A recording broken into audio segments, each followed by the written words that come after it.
선박의 무기 사용을 허용하면서 긴장감이 높아지고 있습니다. 22일 중국 상무위가 통과시켰고 다음 달 시행에 들어갈 예정입니다. 특히 외국 선박이 명령에 불응할 경우 무기를 사용하겠다는 방침까지 세우고 있습니다. 일본은 이 법이 센카쿠 주변에서 항해하는 배를 겨냥했다며 우려를 표했습니다. 실제로 얼마 전 일본 어선 선장이 찍은 영상에도 일촉즉발의 상황이 포착됐습니다. 일본 어선이 바람을 피하기 위해 센카쿠 열도로 들어가려 하자 중국 해경이 가로막기 시작한 것입니다. 어선은 충돌을 피하기 위해 중국 해경선 뒤로 진로를 바꿨지만 또다시 막는 움직임을 보였습니다. 이에 일본 순시선과도 대치하며 팽팽한 긴장감이 흘렀던 것으로 나왔습니다. 중국의 행동은 작년 11월 이후 더욱 왕성하게 나타나고 있습니다. 왕이 외교부장이 일본으로 건너가 공무선후의 센카쿠 불진입을 제안한 것입니다. 하지만 가스노부 관방장관은 일본 고유 영토이기 때문에 어선 진입에는 문제가 없다는 입장을 보였습니다. 왕이 부장은 어쩔 수 없이 대응을 하지 않을 수 없다며 강경 조치를 예고했습니다. 크게 놀란 일본은 미국에게 도움을 청하는 모습을 보이고 있습니다. 작년 11월 바이든과 첫 통화 때도 센카쿠에 대한 지지를 요청했습니다. 단 10분의 통화에서 센카쿠 열도를 꺼낸 것은 그만큼 상황이 급박하다는 것입니다. 실제로 중국 해경선은 1월 15일에도 센카쿠에 진입해 일본과 대치하고 있습니다. 이에 일본은 22일에도 미국 고위급과 통화하며 센카쿠를 지켜달라고 애원한 것으로 나타났습니다. 그런데 바이든 정부의 반응은 트럼프 때보다는 시큰둥한 모습입니다. 스가 총리는 2월 방미까지 추진하며 첫 회담의 주인공이 되려 노력했습니다. 하지만 조기 방미는 기약이 없고 회담도 온라인으로 진행될 가능성이 높은 상황입니다. 일본 언론들은 바이든 정권이 일본 중시를 계속할지 의문이라며 우려를 표했습니다. 중국 해경의 무기 사용 확정 보도에는 일본인들 수천 명도 댓글로 불안을 나타내고 있습니다. 그들의 일부 반응을 살펴보면 확실히 긴장이 고조되고 충돌 가능성이 커졌다. 일본 정부도 국민도 각오를 다질 필요가 있다. 중국은 남중국해의 패권 확립, 대만 합병, 센카쿠 열도의 순으로 실력 행사를 해올 것이다. 바이든 취임하자마자 이렇게 하는 것인가? 합동 군사훈련이 필요하다.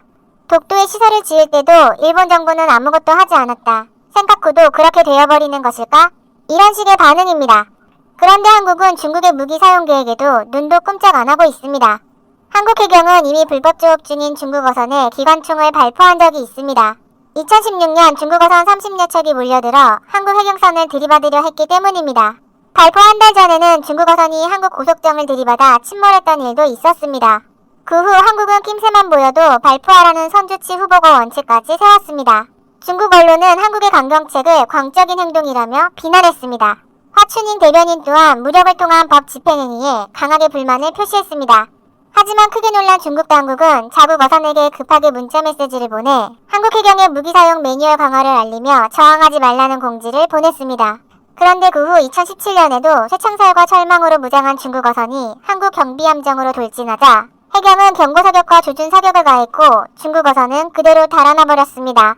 이런 강력한 조치에 3년 사이 중국 어선의 불법 조업은 70%가량 감소했습니다.